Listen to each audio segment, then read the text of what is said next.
말씀의 제목은 권위와 권능을 사용하라. 사실 저는 여기 쓸 때마다 사실은 주제를 제가 정하진 않습니다. 항상 그 주제에 맞춰서 설교를 하려고 제가 많이 하고, 아마 들어보신 분들은 알 거예요. 항상 여기에 주제에 맞게끔 제가 설교를 준비하다 보니까 권위와 권능에 대해서 저는 제 나름대로의 은사대로, 능력대로 여러분들이 잘 이해할 수 있도록 잘 가르치는 게 제 은사잖아요. 아멘.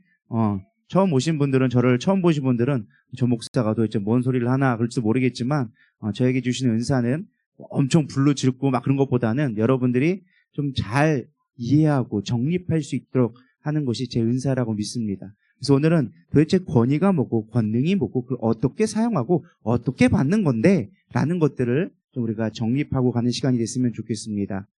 우리가 세상과 다른 것이 있다면 여러분 무엇이라고 생각하십니까? 예수 믿는 거 당연한 거겠죠. 많은 사람들이 예배를 드린다, 나는 기도를 열심히 한다, 나는 믿음이 좋다, 여러 가지 대답들을 합니다.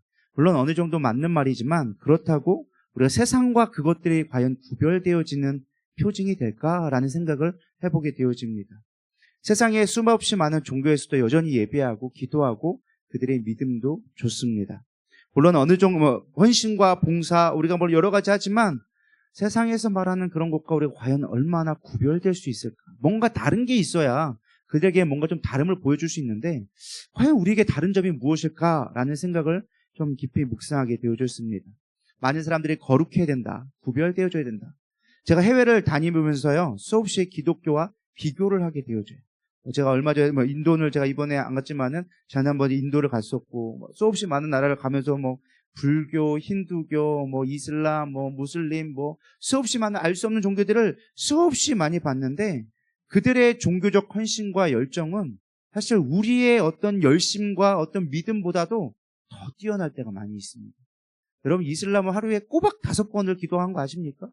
제가 예전에 한 7년 전인가, 10년 전쯤에 처음에 인천공항을 갔는데 기도실이 있는 거예요.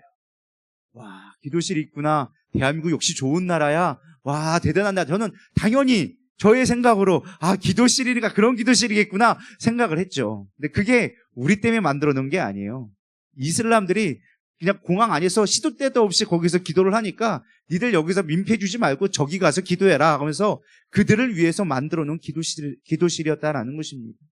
우리가 알고 있는 어떤 종교적 열심과 비교한다면 이슬람을 우리가 따라갈 수가 없어요. 왜 이슬람이 이렇게 강성해질 수밖에 없을까? 제가 가만히 묵상해 보면 그들의 열심과 그들의 종교성은요, 그들의 기도하는 것들을 우리가 이겨내지 못하기 때문에 그런 거예요. 예전에 우리 한국교회에서는 새벽 기도부터 시작해서 금요철야 밤샘 기도 이런 걸 하니까 이슬람을 껌으로 봤어. 와 해봐야 우리한테 잽도 안 되는데. 근데 요즘에 그런 거 하나요? 밤샘 기도 안 해. 새벽 기도도 이제 없어지고 있어.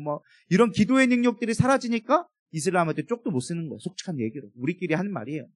그러니까 우리가 세상 속에서 어떠한 그들과 구별되어짐, 어떤 우리가 좀 세상 하나님의 뭔가 백성이라는 독특성이 이제는 별로 없다라는 거예요. 저는 그러면서 우리가 그럼에도 불구하고 우리가 그들과 분리될 수 있는, 그들과 구별될 수 있는 딱 하나가 있다면 무엇일까 생각해 보면 딱 한마디로 영권이다. 할렐루야. 별로 동의하지 않으시는 줄 아멘 안 하시는 건가요? 영권이 있어요.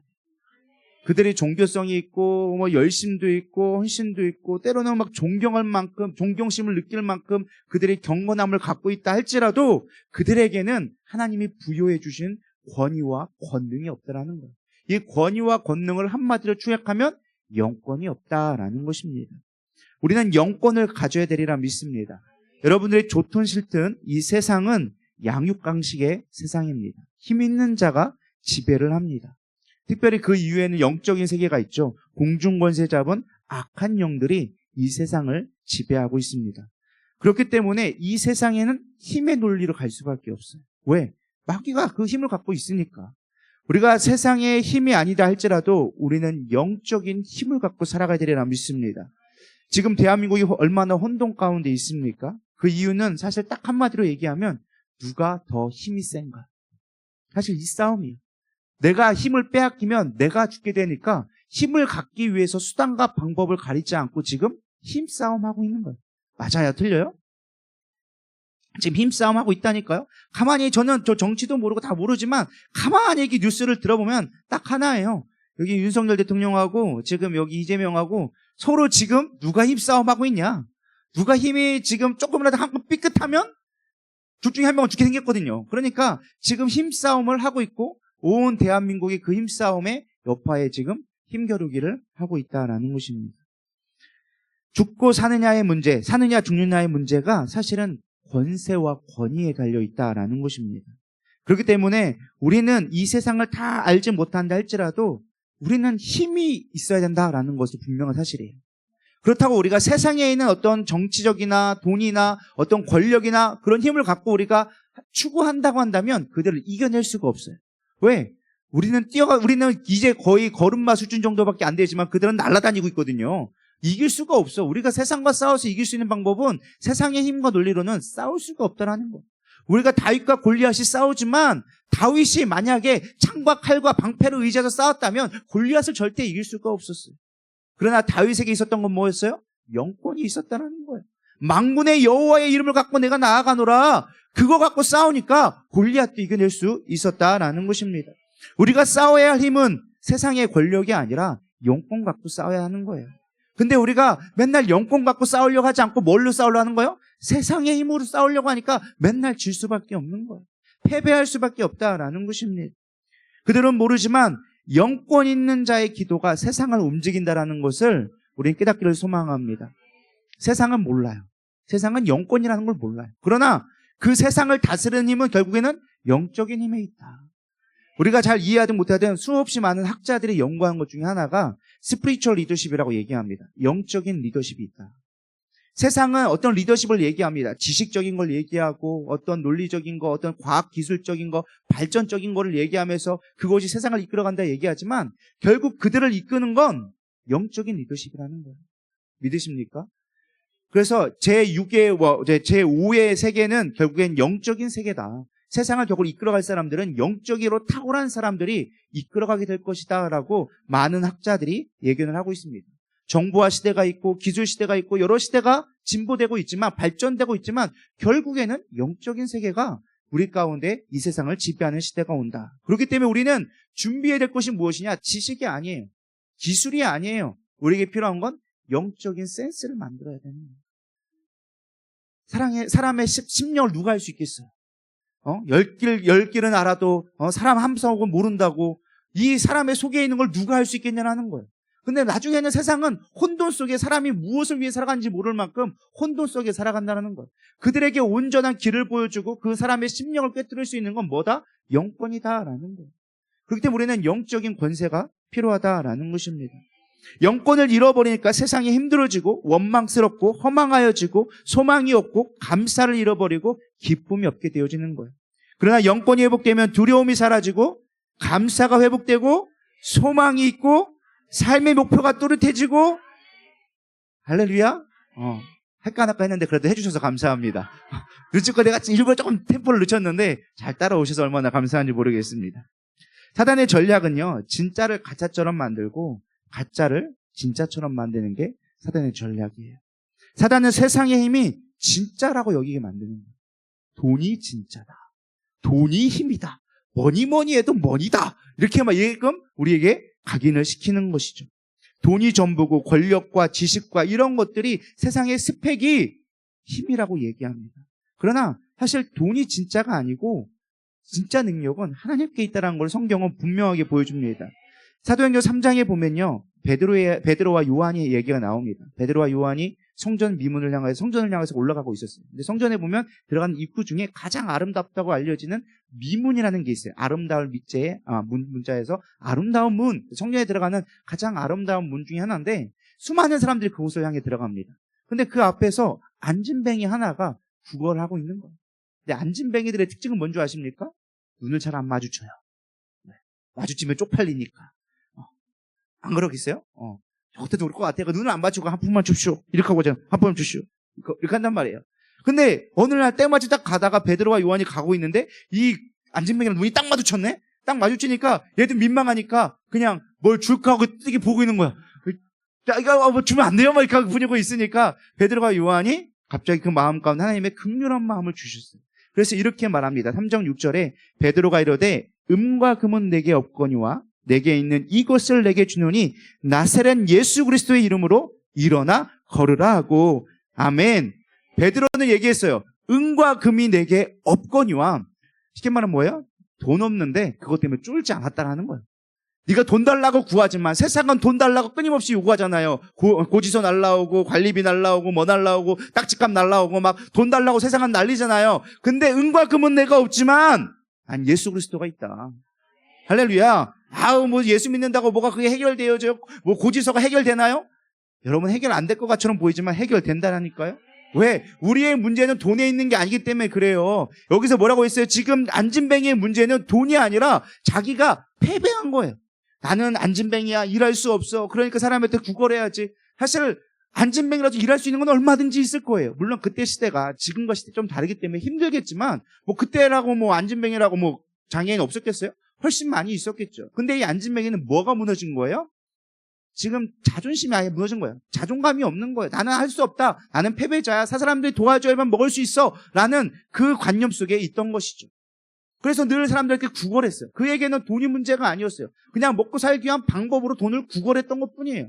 근데 베드로와 요한은 얘기합니다. 은과 금은 내가 없지만 돈이 전부가 아니다. 나사렛 예수 이름으로 일어나 걸어라. 근본적인 문제가 해결되어지니까 그는 춤추며 뛰게 되어졌다라는 것입니다. 우리 인생의 문제가 돈이 전부일 것 같지만 사실 돈이 아니라니까요. 여러분 돈 없어서 못 살 것 같죠? 안 그래요. 돈 없어서 다 산다니까요. 제가 인도도 가보고 외국도 가봤는데요. 정말 우리나라에서의 최저 시급의 시급도 안 되는 단돈 10,000원으로 7식구가 살아. 필리핀 갔더니. 근데 그들이 불행할까? 우리가 볼 땐 되게 불행해 보이죠. 저 조만한 5평 되는 집에서 7, 8명씩 빠글빠글 살아가고 구주방도 없어가지고 저기 숯불에 떼어가지고 냄비도 그냥 새카매가지고 이제 이게 쓰레기통인지 밥통인지 내가 볼 땐 호돌이 밥통이 훨씬 깨끗해. 근데도 그거 가지고도 7식구가 살아가고 있다라는 거예요. 근데 그들이 불행해 보이느냐? 불행해 보이지 않다라는 거예요. 우리의 인생의 목적이 세상의 가치관으로 만들어버리니까 돈이 전부라 생각하고 그거 없으면 안 될 것처럼 생각하니까 불행하다 여기니까 사단의 계략에 넘어가게 된 거예요. 진짜 능력은 거기에 있는 게 아니라는 거예요. 예수의 이름으로 일어나 걸어라. 내 영적인 문제가 해결되기 시작하니까 그의 인생이 바뀌어지기 시작했다라는 것입니다. 돈보다 강력한 것이 있다는 거예요. 세상엔 돈이 전부라고 얘기하지만 돈으로 할 수 없는 놀라운 능력이 예수의 이름 안에 있다라고 알려주고 있다는 것입니다. 우리가 이 예수의 이름의 권세를 모르기 때문에 맨날 패배자로 살아가는 거예요. 오늘도 또 문제, 내일도 문제, 내일 모레 글피도 문제 속에 살아가는 거예요. 예수의 이름의 능력을 우리는 쓸 수 있어야 한다라는 것입니다. 그게 바로 위로부터 주어지는 권위와 권능을 받을 때 그렇게 해결되어진다는 것입니다. 그럼 도대체 권세와 권능 이게 무엇인가? 뭘 알아야 써먹지. 안 그러겠어요? 뭐 맨날 받으라고 하는데 뭘 받으라는 건지 모르겠고 어떻게 받는지도 모르겠고 이걸 어떻게 써야 되는지도 모르겠고 뭔가 사용법을 좀 알아야 우리가 쓸 건데 뭔가 우리가 물건을 사면 사용법이 중요하잖아요? 여러분 요즘에 우리 대한민국 사람들 성격이 급해가지고 사용법을 안 보고 막 사용하는데 원래 사용법을 다 보고 사용해야 제대로 사용할 수 있습니다. 이 핸드폰이 우리가 여러분 그냥 쓰는 것처럼 보이지만 여러분들이 쓰는 기능은 실제 이 핸드폰의 기능의 30%도 채 되지 않아요.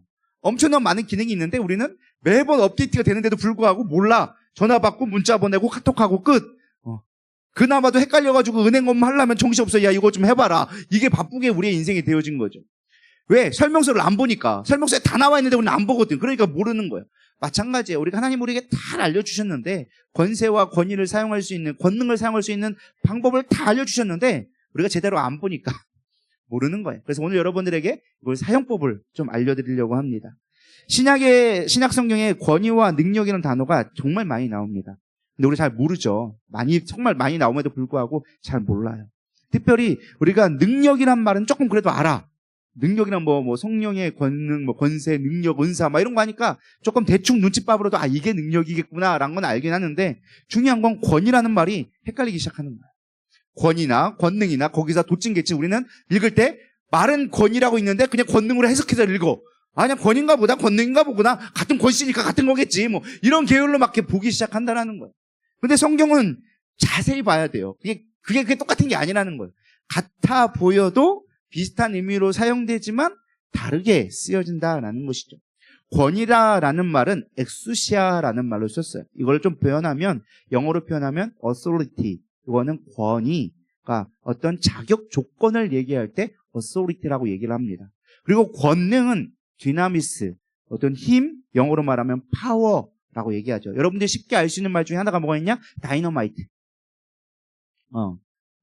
걔가 누구죠? 유명했던 BTS의 다이너마이트. 요건 알아도 그 다이너마이트는 딴 건 모르죠. 디나미스는 몰라도 다이너마이트는 아실 거예요. 폭발력을 가진, 힘을 가진 것을 다이너마이트라고 얘기해요. 그리고 권위를 가지고, 어소리티를 가지고 어떤 파워를 행함으로 나타나는 힘, 그걸 권세라고 얘기하는 거예요. 그걸 might, 힘, 능력 이런 걸로 표현을 합니다. 그래서 일단은 권위를 좀 살펴보기를 원합니다. 권위가 뭘까? 쉽게 말하면 면허증이에요, 면허증. 그러니까 예를 들면 의사나 변호사 이런 사자 직업들이 뭐가 필요해요? 면허증. 내가 아무리 사람을 잘 고쳐도 면허증 없으면 불법이에요, 그거는. 내가 여러분들 막 갑자기 쓰러졌다고 제가 여러분들 갑자기 막 칼 가져와가지고 배째면 저 뭐가 될까요? 저 살인자가 되는 거예요. 제가 아무리 실력이 탁월하고 여러분 살린다 할지라도 저는 불법이에요. 왜? 뭐가 없으니까? authority, 권위가 없으니까 내가 그걸 할 수가 없다라는 거예요. 아무리 능력이 많아도 뭐가 없으면 authority, 권위가 없으면 행할 수 없다라는 거예요. 그래서 이 authority는 되게 중요해요. 권위가 정말 중요하다라는 거예요. 그렇기 때문에 우리가 운전할 때도 뭐가 필요한 거예요? 운전면허증. 운전면허증이 없으면 불법인 거예요. 그거는 처벌을 받을 수밖에 없다라는 것입니다. 그렇기 때문에 성경에서 이 권위는 너무나 중요한 거예요. 특별히 성경에서 말하는 이 권위는 통치권을 얘기해요. 통치권. 내가 대통령 하고 싶다가 마음대로 대통령 되나요? 아니죠. 국민이 투표해서 허가를 받아야지만, 국회에서 허가를 받아야지만 대통령이 될 수 있는 권한을 받은 것처럼 우리가 되나가나 뭐 한다고 될 수 있는 게 아니라는 거예요. 우리가 하나님의 권세를 사용하고 싶다고 해서 되나가나 사용할 수 있는 게 아니다라는 거예요. 뭐가 필요하다? 권위라는 것을 부여받을 때 우리는 권세를 사용할 수 있다라는 거예요. 권능을 사용할 수 있고. 그러니까 어떻게 말하면 허가증이에요. 내 능력을 사용할 수 있는, 하나님의 능력을 사용할 수 있는 허가증을 줄게. 그게 권위를 줄게라는 뜻입니다. 근데 이 권위라는 거는 중요한 게 누가 부여했느냐가 참 중요해요. 운전면허증을 부여했는데 우리 옆집 아저씨가 부여해줬어. 효과가 있을까요, 없을까요? 없어요. 출처가 어디여야 돼? 경찰청에서 해줘야지만 효과가 있는 거예요. 내가 사람을 고치고 싶다고 막 칼 들고 아무나 된다고 되는 게 아니라는 거예요. 우리끼리 모여가지고 이 목사가 사람 잘 고치니까 의사면허증 주자. 그럼 될까요, 안 될까요? 안 돼요. 그럼 어디서 나와야 돼요? 한국의사협회에서 줘야지만 그 허가증이 있는 거예요. 권위 있는 자가 주어질 때만 권위가 있는 거예요. 할렐루야. 요즘에 뭐가 문제냐? 너도 나도 권위 부여자가 너무 많다라는 거예요. 그냥 교회에서 줬다고 되고 막 지들끼리 모여가지고 그냥 내가 권위를 줬다고 지들끼리 뭐 사도라고 얘기하면서 이렇게 한 것들이 그럼 다 문제 있는 거예요. 진짜 권위는 어디에 있는 것이냐? 하늘에서 와야 된다라는 것입니다. 로마서 13장 1절을 다 같이 읽어보도록 하겠습니다. 시작. 사람은 위에 있는 권세들에게 복종하라. 권세는 하나님으로부터 나지 않음이 없나니 모든 권세는 다 하나님께서 정하신 바라. 자, 중요한 건 권세의 모든 출처가 어디다? 하나님으로부터 나지 않은 것은 없다. 그렇기 때문에 우리가 어떤 권세를 사용하냐가 참 중요한데, 어디서부터 시키면 허가를 받냐가 중요한데, 하나님한테 허가를 받아야 진짜 권세가 나오기 시작하는 거예요. 할렐루야. 이게 되게 중요한 거예요. 되게 가벼운 것처럼 보이고 당연한 것처럼 여기지만, 아니 교회에서 당연히 하나님의 권세 주시는 건데 뭘 그게 문제가 되나요? 할지 모르겠지만 이 하나님으로부터 오는 권위를 받지 아니하고 자기 멋대로 하는 사람들이 너무 많다는 거예요. 그렇기 때문에 온전한 권위가 되지 못하고 이단들이 나오기 시작하고 문제가 생기기 시작하는 거예요. 우리는 온전히 하나님으로부터 나오는 권위를 받아야 된다라는 것입니다. 심지어 예수님도 하나님으로부터 권위를 위임받았다는 사실 여러분 알고 계십니까? 여러분 당연하게 우리는 예수님이 하나님이니까 그분이니까 도찐이나 개찐이나 뭐 그렇게 해가지고 같이 하는 거다라고 생각할지 모르겠지만 그렇지 않다는 것입니다. 예수님은 하나님의 아들이기 때문에 특별히 우리의 인간의 모습으로 오셨기 때문에 우리랑 동일하게 오셨어요. 똑같이 오셨어요. 만약에 예수님이 어떠한 특별한 능력을 갖고 오셨다면 우리랑 동일하지 않은 분이죠. 특별한 능력을 갖고 태어나신 분이지. 우리랑 동일하게 우리의 죄를 감당하기 위해서 똑같이 우리랑 오셨어. 근데 그분은 기적을 행하셨단 말이에요. 어떻게 기적을 행하셨느냐? 하나님으로부터 권위를 위임받으셨다라는 것입니다. 이게 다니엘서 7장 13절 14절에 나와져 있습니다. 다 같이 읽어보겠습니다. 내가 또 밤 환상 중에 보니 인자 같은 이가, 자, 인자 같은 이가 누굴까요? 성경에서 인자는 누굴 얘기해요?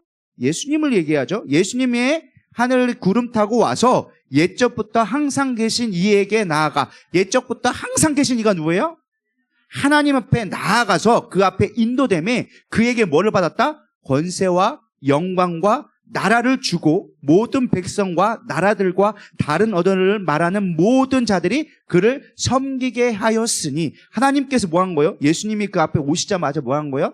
이 땅을 다스릴 권세를 줄게. 그리고 그 권세는 뭐예요? 소멸되지 아니하는 영원한 권세다. 창조 때부터 마지막 때까지 있을 권세를 내가 너에게 부여해 줄게. 그의 나라는 멸망하지 않을 것이야. 하나님의 나라, 하나님의 그의 아들의 나라는 멸망하지 않아 라는 것을 가르쳐 주셨다는 거예요. 그래서 예수님이 이 땅에 오셨지만 그분도 권세를 하나님으로부터 위임 받으셨다는 거예요. 언제 받으셨을까요? 광야의 시험이 끝나고 침례받을 때 하늘 문이 열리면서 있는 내 사랑하는 아들이니 라는 말이 있습니다. 이 아들이란 말이 정말 중요해요. 좀 이따 더 보게 될 겁니다. 이 자녀 되었다는 거, 아들 되었다는 것이 권세를 부여받을 수 있는 거예요. 왕은, 왕자, 세자는 왕권을 이어받을 자라는 뜻이에요.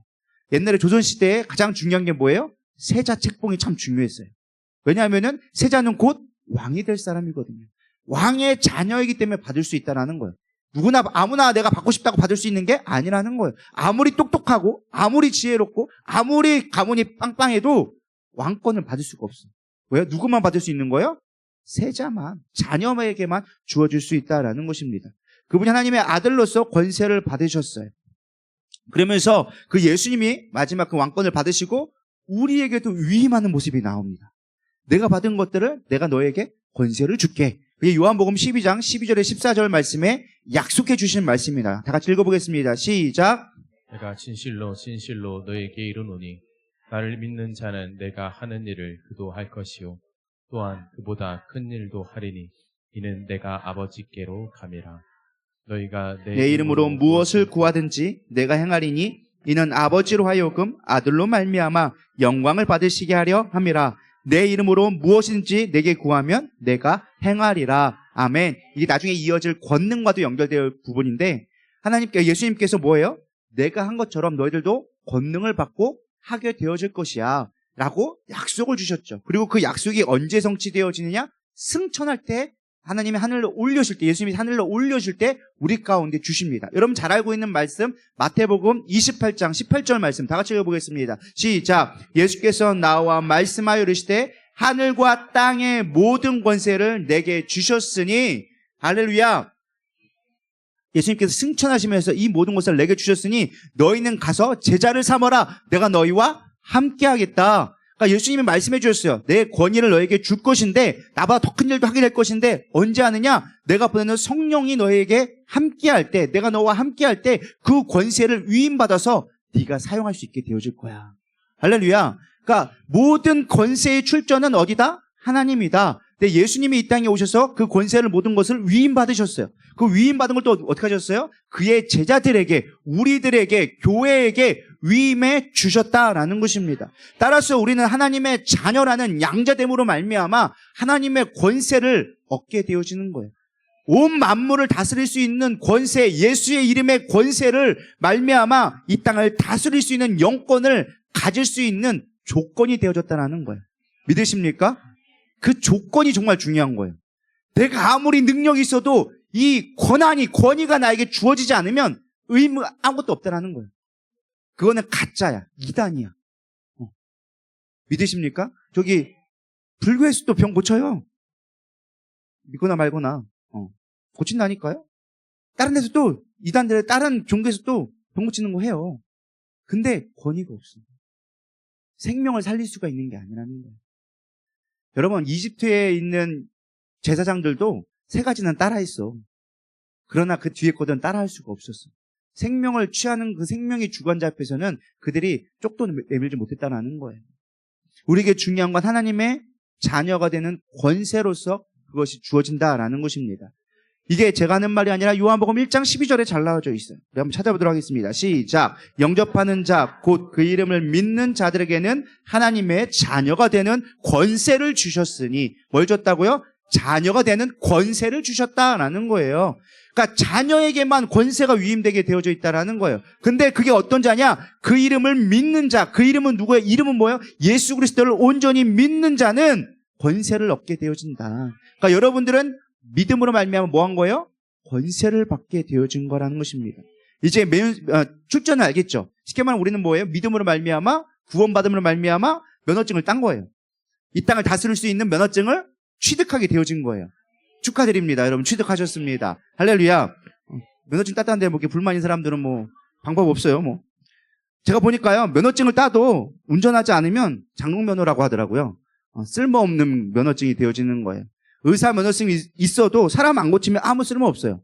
중요한 건 뭐냐? 우리가 권위를 받았어도 사용하지 않으면 아무 쓸짝이 없다. 개들도 안 물어간다.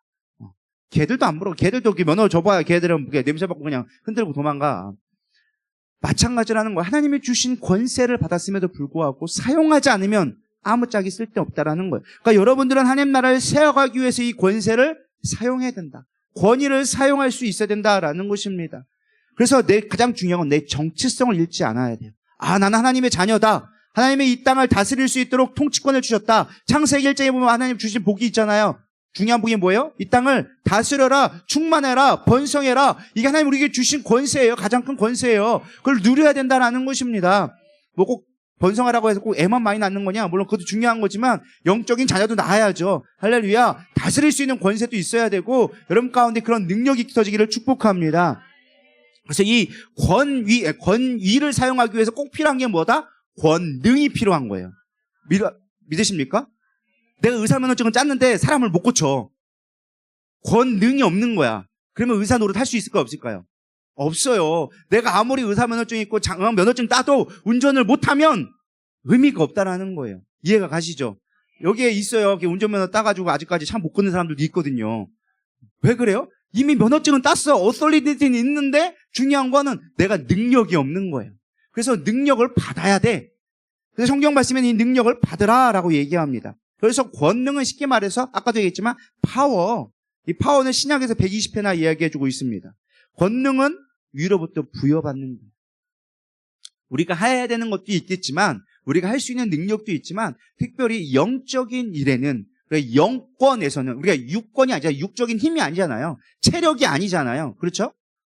우리가 체력으로 우리가 하는 게 아니에요. 우리는 영적인 일을 영권을 받기 위해서는 영적인 것에 힘을 부여받아야 돼요. 그래서 영권을 부여받았는데 그래야지 우리가 사용할 수 있는데 어떻게 시작되느냐? 예수님의 사역의 시작에 보면은 잘 나와져 있어요. 광야에 시험 받을 때 영권이 주어지기 시작합니다. 사단은요, 우리가 하나님 나라를 위해 일할 때 건드려요. 우리가 하나님의 일을 하지 않으면 사단도 우리를 내버려둬요. 이게 무슨 말인지 이해하시나요? 그러니까 여러분 인생 가운데 고난이 많다. 아, 그거는 지금 내가 하나님의 일을 잘하고 있다라는 뜻이에요. 그냥 내가 잘못해서 죄악 가운데 있어서 받는 고난 말고 고난도 종류가 여러 가지가 있어요. 내 멋대로 살아서 받는 고난이 있고 하나님 뜻대로 살아서 받는 고난이 있어요. 대부분의 경우는 이것 때문에 우리가 고민하고 있는데 사실 이게 돼야 정상인 거죠. 예수님 말씀해 주셨잖아요. 너희가 받는 고난을 이상히 여기지 말아라. 그들은 너희를 미워하는 게 아니라 나를 미워하는 것이다. 너희들 고난 받는 건 당연한 것이다. 우리가 십자가의 길을 따라가는 건 당연한 거예요. 그건 하나님의 영광이라고 분명히 얘기해 주고 있어요. 그런 사람들에게 하나님의 권능을 부여해 주시는 거예요. 아, 나는 고난 받는데 왜 권능이 안 나타나나요? 그건 내가 세상 밖대로 내 멋대로 살아가고 있기 때문에 능력이 나타나지 않는 거예요. 하나님의 권능은 언제 부여해 주시느냐? 하나님의 일을 감당하는 자들에게 능력을 부여해 주기 시작하는 거예요. 이게 중요한 키포인트예요. 믿으십니까? 우리는 이 권능을 받기 위해서 가장 중요한 게 내가 권능이 나타나고 어떤 능력이 나타나는 거는 하나님 안에 있다라는 증거가 될 수 있다는 거예요. 물론 그렇다고 뭐 은사 있다고 다 하나님 안에 있느냐? 꼭 그런 건 아니야. 하나님의 우리가 은사의 개념을 좀 알았는데 은사는 도구예요, 도구. 도구를 하나님이 주신 거야. 야, 망치 갖고 너 저기 가가지고 못 좀 박아라. 준 거야. 그럼 우리는 망치를 갖고 못을 박을 수 있어. 근데 하나님은 정말로 하나님의 뜻 가운데 거역되지 않는 이상은 은사를 한번 주고 나면 믿어줘. 끝까지. 잘 쓰라고. 근데 우리는 이 망치를 가지고 못 박으려 했는데 갑자기 옆에 사람 뒤통수를 칠 때가 있다는 거지. 이게 문제긴 하지만 하나님은 은사를 주시면 쓰게 놔두신다는 거예요. 이해되시죠? 그래서 우리가 이거를 하나님의 뜻 가운데 쓰느냐 잘못된 대로 쓰느냐 분별할 수 있어야 되는 거예요.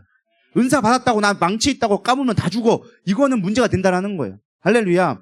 그래서 은사를 잘 분별해야 된다. 어쨌든 중요한 건 능력은 반드시 필요하다라는 것입니다. 사단도 우리가 하나님의 일을 할 때 무조건 공격해 올 수밖에 없어요. 사단의 목적은 그거기 때문에. 우리가 좋든 싫든 하나님 나라를 위해서 삶을 살아가는 순간 마귀는 우는 사자처럼 우리를 공격해요. 그럼 우리가 어떻게 마귀와 싸워 이길 수 있냐라는 거예요. 중요한 포인트는 우리가 어떻게 싸워 이길 수 있느냐. 우리가 좋든 싫든 영적 전쟁에 우리는 가운데 들어와 있다는 거예요. 그래서 반드시 싸울 수밖에 없고 우리가 만약에 영권이 없다면 사단이 우리를 밀가루띠 뒤집기 시작하는 거예요. 고난거리 들기 시작하고 넘어지게 만들고 낙담하게 만들고 두렵게 만들고 끊임없이 지치게 만들고 우리의 인생의 길에 끊임없이 걸림돌들을 만들기 시작하는 거예요. 그래서 우리가 뭐가 필요하다? 능력이 필요하다는 거예요.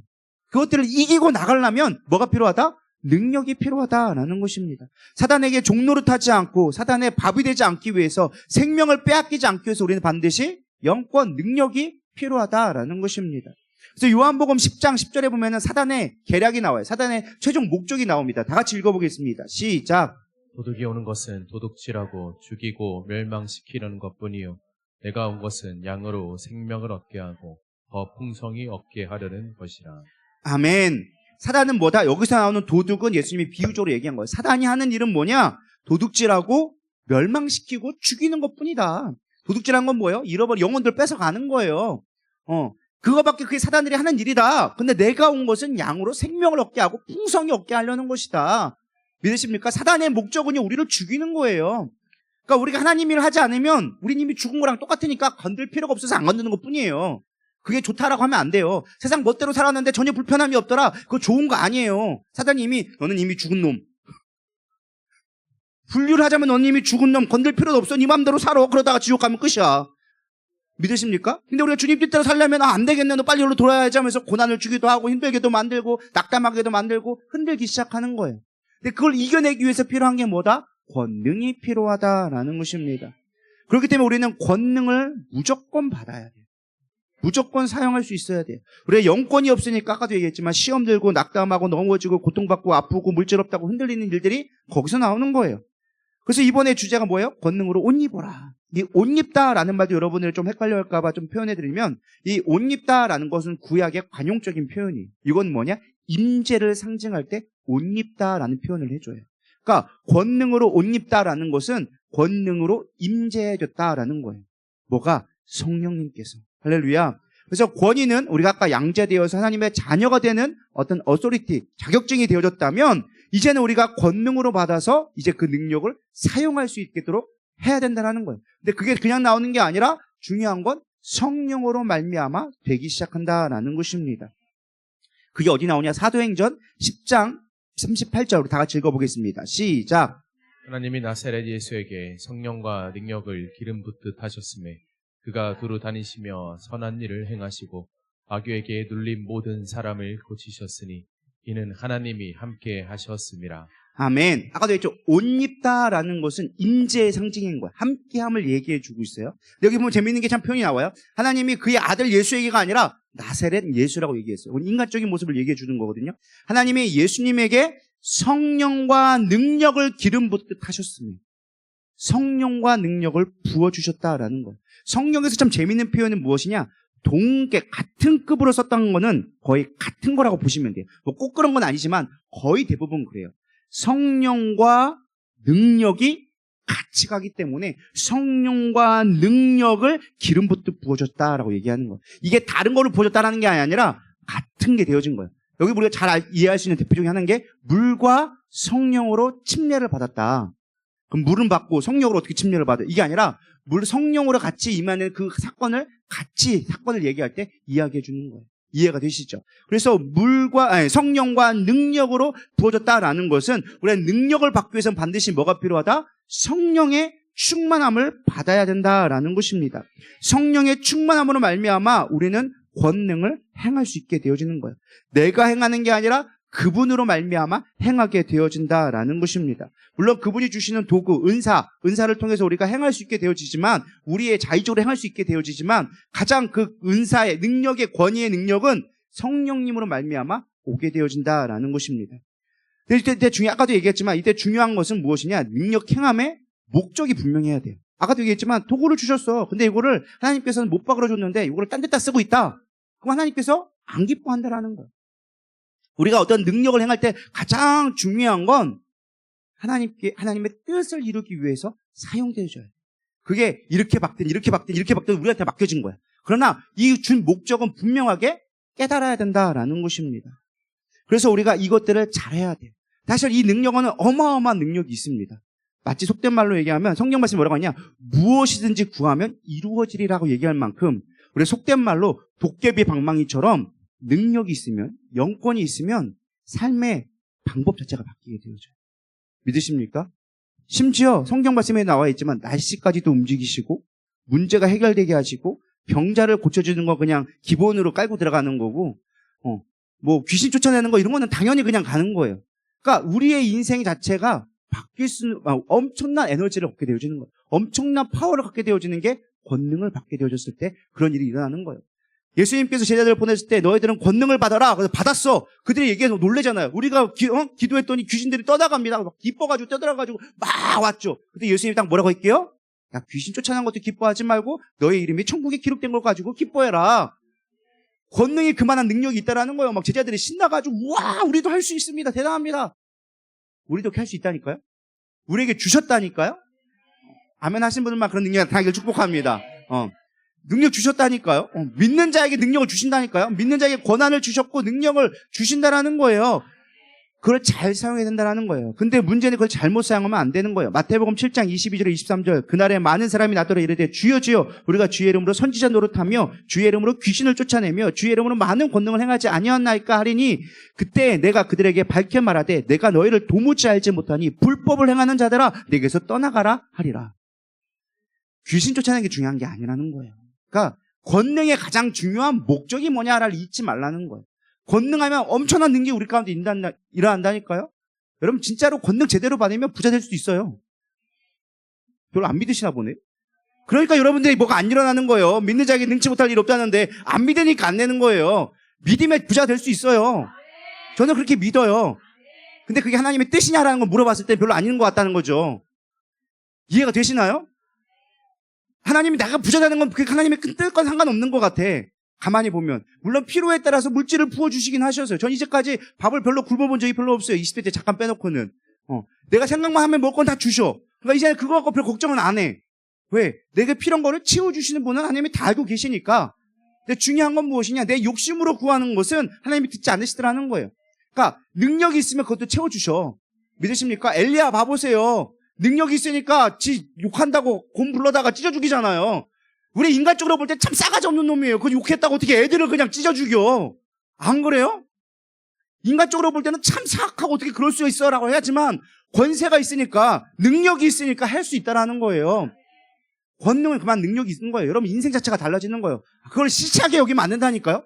하나님의 권능을 시시한 게 아니에요. 여러분이 생각하는 그런 짜잘하게 뭐 부자 되게 해주세요. 이 정도 차원이 문제가 아니라는 거예요. 세상을 바꿀 수 있고 우주를 통찰할 수 있는 엄청난 권세를 주셨다라는 거예요. 우리가 그만한 믿음이 없으니까 못할 뿐이에요. 그래서 예수님이 답답할까 얘기했잖아. 야 너들 오죽하면 야 믿음만 있다면 이 산을 들어서 저 바다에 던지우라면 던지워질 것인데 너희들 이만한 믿음 겨자씨만한 믿음도 없어가지고 그걸 못하냐? 야 우주를 다스릴 수 만한 저 해를 움직여서 멈추라 하면 멈출 수 있는 권세가 너에게 주어졌는데 왜 안 쓰는데?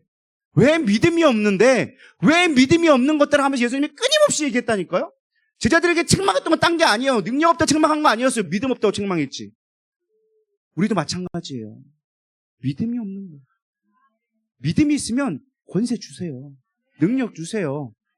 근데 우리가 그거를 하나님의 영광 위에 쓸도록 잘 머리를 굴려야 되는 거예요. 도구를 주셨으면 어떻게 잘 쓸까를 연구를 해야 되는데 이거 가지고 내 욕망을 채우려고 하면 그때부터 하나님이 이것 때문에 망하게 하는 거예요. 그래서 은사가 참 무서운 거예요. 은사가 정말 능력이 정말 우리 가운데 필요하고 당연한 거고 우리에게 엄청난 것을 주지만 이거를 잘못 사용하면 망할 수 있기 때문에 하나님이 잘 안 주시는 거예요. 뻔히 보이거든. 야 돈 주세요. 돈 주면 망할 것 같으니까 안 주는 거야. 내가 돈 달라고 하는데 안 준다. 그거는 딱 나를 점검해 봐야 돼. 아, 나는 돈밖에 모르는 놈이었구나. 그걸 딱 점검을 할 수 있어야 돼. 근데 우리가 이걸 돈밖에 모르는 걸 모르기 때문에 하나님이 안 주시는 거예요. 돈을 잘 다스릴 수 있는 자는 돈을 주세요. 하나님 저렇게 일한다고 빌어. 물론 그게 그러한 능력이 된다 하더라도 그의 인생 가운데 하나님이 계획하신 게 다른 모습이라고 하면 안 줄 수도 있죠. 우리는 그걸 신뢰하고 맡겨야지. 근데 우리는 안 주면 왜 하나님 안 주냐고. 따지니까 문제인 거지. 하나님의 권세에 도전하면 안 돼. 하나님이 제일 싫어하는 게 무엇이냐? 하나님의 권위에 도전하는 거예요. 하나님은 질서 하나님이고 권위 하나님이기 때문에 권위에 도전하는 건 절대 용납하지 않으셔. 교회 안에서도 마찬가지예요. 하나님의 영적 질서를 세워두셨고 영적 질서에 대응하면 하나님 그에 대한 징계는 반드시 주세요. 다윗이 그렇게 힘이 있음에도 불구하고 사울을 죽이지 않았던 이유는 영적인 권세를 알았기 때문에 그는 순종할 수 있었어요. 그렇기 때문에 하나님이 높이 그를 귀히 여겼고 쓰신 거라는 거예요. 우리는 그런 영적인 질서, 영적인 권위를 순종할 수 있어야 돼요. 아까 우리 본문 말씀 뭐 했어요? 야, 세상의 권세도 인정해라는 거예요. 왜? 하나님의 모든 권세의 근원이 하나님이기 때문에 내가 허락한 건데 니들이 왜 뭐라고 해? 그냥 순종해. 그게 그럼에도 불구하고 하나님이 하실 것들을 보게 만드는 통로라라는 것입니다. 능력의 목적은 하나님 나라를 세우는 거예요. 무엇보다 마귀를 대적해서 마귀를 물리치는 게 영적인 권세의 가장 중요한 키포인트다라는 것입니다. 예수님은 기적을 단순한 병자 고치는 목적으로 이루지 않았습니다. 단순한 사람이 배고프다고 배부르게 하려고 오병이어를 하신 게 아니라는 거예요. 뭐 하려고요? 표적. 하나님의 나라가 이루어진다. 이 땅에 하나님 나라가 이루어졌다는 걸 알게 하기 위해서 보여주셨다는 거예요. 너희들 배고프지 걱정하지 마. 내가 먹여줄 수 있어. 너희들 아프지 걱정하지 마. 내가 고쳐줄 수 있어. 너희들 문제 있지 내가 해결해 줄 수 있어. 그거 하나님 나라의 통치 내가 다스리면 될 거야 라는 것들을 가르쳐주기 위해서 보여주셨다는 거예요. 근데 우리는 믿음 없어서 그걸 믿지 못하는 거예요. 에베소 1장 19절은 얘기합니다. 그의 힘의 위력으로 역사하심을 따라 믿는 우리에게 베푸신 능력이 지극히 크심이 어떠한 것을 너희로 알게 하기를 구하노라. 하나님이 얼마나 크신 분인지 좀 알라는 거예요. 근데 우리가 하나님을 알려고 하는 건 전혀 관심 없어. 하나님은 관심 없고 하나님이 주시는 떡밥에만 관심 있어. 제사밥에만 관심 있지. 하나님 돈 주시면 난 그걸로 만족합니다. 하나님은 필요 없습니다. 돈만 주시면 됩니다. 하나님 나에게 문제만 해결해 주시면 됩니다. 하나님은 잘 있다가 내가 필요할 때 부르면 오시기 바랍니다. 이게 우리한테 원하는 주요 방법들이죠. 내가 기도할 때만 오시면 돼요. 왜 평소에 와가지고 나에게 간섭하고 계세요? 귀찮게. 나 그거 되게 부담스럽거든요. 다음에 오시면 안 돼요? 기도할 때 필요할 때면 내가 부를게요. 이게 우리들의 신앙 태도란 말이라는 거죠. 할렐루야. 우리 이걸 깨트려줄 수 있어야 된다는 거예요. 왜 능력을 주는 자가 깨달아야 된다는 것입니다. 우리가 알아야 할 중요한 사실은 능력을 부어주는 또 통로가 중요해요. 능력을 부어주는 건 대나가나 주는 게 아니에요. 개인한테 모습 주는 게 아니라 하나님이 주시는 통로가 있어. 그 통로를 알아야 우리가 잘 써먹을 수 있어. 근데 그 통로가 무엇이냐? 교회라는 거예요. 사도행전 1장 8절로 다 같이 읽어보도록 하겠습니다. 시작. 오직 성령이 너희에게 임하시면 너희가 권능을 받고 예루살렘과 온 유대와 사마리아와 땅끝까지 이르러 내 증인이 되리라 하시니라. 아멘. 하나님이 능력 주신 목적은 나라를 세우는 거였어요. 근데 하나님이 대나간의 은사를 주는 게 아니라 주는 통로가 있는데 그게 교회다. 아까도 얘기했죠. 우리가 권능을 받기 위해서는 반드시 뭐가 필요하다? 성령을 받아야지만 권능을 받을 수 있다라고 얘기해 줬어요. 근데 여기서 보니까 성령이 너에게 계시면 너희가 권능을 받고 온 유대와 사마리아 땅끝까지 이르러 내 증인이 되리라 하시니라. 너무나 잘하는 말씀인데 이 배경을 알아야 돼요. 이 배경이 언제 주신 말씀이냐? 오순절 다락방에서 교회가 세워질 때 주신 말씀이었어요. 그러니까 성령님께서 교회를 세울 때 예수님께서 가시면서 성령을 보내주셨고 너희들의 가운데 내가 성령 좋은 선물을 줄 건데 성령을 줄 것이다. 그 성령을 줄 건데 그 성령으로 하여금 하게 첫 번째 하신 일이 무엇이냐? 교회를 세우는 일이었어요. 권능을 받는 주체가 개인이 아니라 누구에게 줬다? 교회에게 줬다라는 거예요. 우리는 교회를 참 물로 봅니다. 이 교회 없으면 다른 교회 가면 되죠? 뭐 이렇게 한다고. 참 이게 말장난도 아니고 참 웃긴 게 그거예요. 이 교회 간다고 내가 바뀐다고 몸이 여기서 여기 간다고 갑자기 몸이 바뀌나? 장이 여기 있다가 위로 갔다 내려가면은 뭐 거기 뭐 달라지는 건가? 내 몸이 달라지나? 몸은 그리스도의 몸이라고 하는데 교회가 여기밖에 없어요. 저리로 가면 돼요. 막 이러고 한단 말이야. 되게 바보 같은 짓이야 그거. 여기가 다 몸된 교회인데 교회라는 개념 자체가 없으니까 그렇게 되는 거예요. 그러니까 우리 교회를 물러보는 거야. 되게. 교회 막, 이 교회 뭐 교육도 별로고요. 이 교회 뭐 시설도 별로인 것 같아요. 나랑 안 맞는 것 같아요. 목사님 설교 나랑 안 맞아요. 막 이러면서 막 평가하고 막 그런단 말이야. 교회를 참 물러봐서 그런 거야. 우리는 교회를 잘 알아야 돼. 교회는 그냥 우리가 보는 그런 시선이 아니라는 거야. 영원전부터 계획되어서 구원의 완성을 이루기 위해 하나님이 철저하게 계획해서 세우신 것이 교회라는 거예요. 하나님의 권세를 주기 위한 권능의 통로가 교회라는 거예요. 그래서 세상이 아무리 망한다 할지라도 교회는 망하지 않아.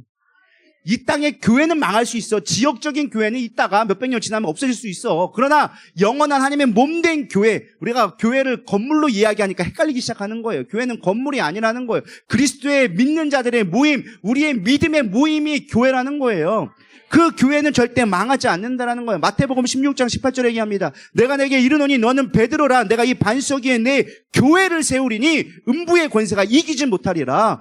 악한 마귀가 이기지 못하는 단 하나가 있다면 그건 교회라는 거예요. 왜? 그리스도의 몸이기 때문에. 마귀가 제일 무서운 건 예수님이거든요. 딴 건 몰라도 예수 이름이면 마귀들도 떠나가, 귀신들도 떠나간단 말이에요. 왜? 예수님이 자체가 능력이니까, 성령님이 능력이니까. 그 때문에 그리스도의 몸된 교회가 세워지면 사단은 우리를 함부로 하지 못한다는 거예요.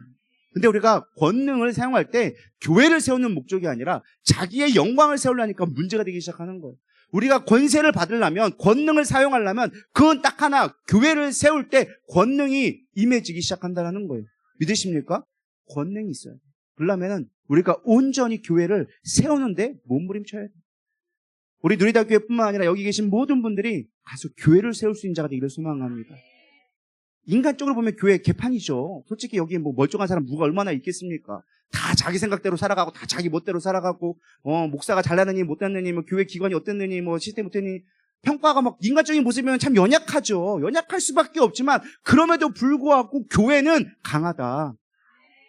세상에 볼 때면은 지들끼리 오합지졸인 것처럼 보여도 그 안에 예수님이 그리스도가 머리 되시기 때문에 교회는 권능이 있다라는 거예요. 아무리 왕자가 못생기고 찌질해 보여도 왕자는 왕자예요. 이해되시나요? 아우, 저기 왕자 드럽게 못생겼어. 그러면 맞아 죽어. 왕자를 함부로 할 수가 없는 거예요, 세상도. 이해가 가시나요? 이 원리를 잘 깨달아야지. 근데 우리는 왕자를 개떡으로 하니까 뭐가 이루어지지 않는 거예요. 아무리 개떡같이 생겨서 거기 잘 붙어 있으면 콩고물이 떨어진다니까요? 맞아야 틀려요. 제가 틀린 말 하나요? 맞다니까요. 이런 원리를 잘 알아야지. 이런 지혜가 있어도 이런 지혜가 없으니까 맨날 교회나 비판하고 판단하고 있고 뭐 잘나니 못했느니 뭐 이런 거나 하고 있으니까 괜히 뒤통수는 얻어맞는 거예요. 야, 네가 뭔데 왕자를 뭐라 그래? 얘 내 아들이야. 꺼들마. 이러고 맞는 거예요. 이해가 가시나요? 내가 맞거든 왜 맞았는데 잘 생각해 보세요. 왜 맞았는지도 모르고 왜 때려요? 이렇게 하지 말고. 할렐루야. 그런 생 되게 많이 봤다니까요, 제가. 너무 많이 봤어. 괜히 교회 욕하다가 뒤통수 맞는 사람들 너무 많이 봤어. 할렐루야. 교회는 함부로 욕하는 데가 아니에요. 왜? 하나님의 아들이니까. 그리스도의 몸된 교회이기 때문에 교회는 그냥 욕이 나오다가도 꾹 참아야 돼, 그냥. 맞아 죽지 않으려면. 하나님의 몸된 교회 참아야지. 하나님이 세우셨으니 참아야지. 내가 교회를 세우리라. 그럴 때 영광이 임하고 능력이 임하는 거지. 그런 사람에게 하나님이 능력을 주시지 대나가나 막 한다고 되는 게 아니다라는 것입니다. 그래서 교회의 목적은 교회가 교회다워지고 성도가 성도다워지는 게 중요하다라는 것입니다. 제가 로션을 잘 안 바르는 이유가 조금만 이렇게 흥분하면 눈이 따가워가지고 아주 그냥 죽었어요. 아주 그냥. 하나님 나라가 전파한다고 하면 우리는 보통 일반적으로 전도를 생각해요. 근데 진짜 하나님 나라의 전파는 우리가 단순하게 교회 나오세요 이게 전파가 아니에요. 물론 그것도 중요한 사역이지만 정말 중요한 건 사실 우리 안에 있는 영적인 권세를 얼마나 갖고 있는가. 성령의 충만을 얼마나 내가 붙들고 살아가냐가 하나님 나라의 가장 중요한 열쇠예요. 근데 우리는 이 성령은 쏙 빼놓고 전도만 하자. 이러니까 문제가 역사가 안 나타나는 거예요. 가장 중요한 건 내 안에 성령의 권능이 있을 때 하나님 나라가 교회가 교회다워지는 거예요. 많은 사람들이 교회 건물의 화려함과 어떤 프로그램 뭐 이런 것들을 막 되게 중요하게 여기요. 막 사적인 모임 뭐 이런 거 막 종교적인 보상과 목적을 이런 걸 추구하면서 교회를 바라보는데 그게 잘못된 거예요. 교회는 딱 하나예요. 권능 받아서 하나님 나라 교회 세워가는 거예요. 마귀가 우리를 다스리지 못하도록, 마귀가 우리를 밀가루로 장난치지 못하도록 권세를 가지고 사단을 대적하는 게 우리가 해야 할 일이다라는 것입니다. 여러분 복음서와 사도행전을 잘 비교해 보세요. 거기에 보면은 제자가 똑같이 나옵니다. 12제자가 나와요. 근데 이 제자가 보면요, 이 복음서에서는 되게 찌질하게 나와요.